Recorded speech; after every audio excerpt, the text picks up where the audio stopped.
जय श्री कृष्ण। आसतु एबे षष्ठ अध्याय 22 नंबर श्लोकटी पाठ करिया।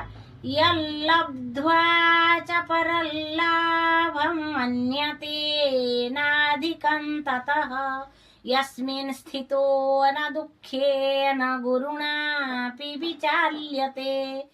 परमात्मा प्राप्ति रूपक जो लाभ प्राप्त होई ताठारु अधिक अन्य कोनोसी लाभ अछि बोली जोगी मानती नाही ओ परमात्मा प्राप्ति रूपक जो अवस्था रे स्थित हेले जोगी अतिशय दुखरे मध्य विचलित हुअंती नाही। जय श्री कृष्ण। जय श्री कृष्ण। आसतु एबे षष्ठ अध्याय 22 नंबर श्लोकटी पाठ करिया।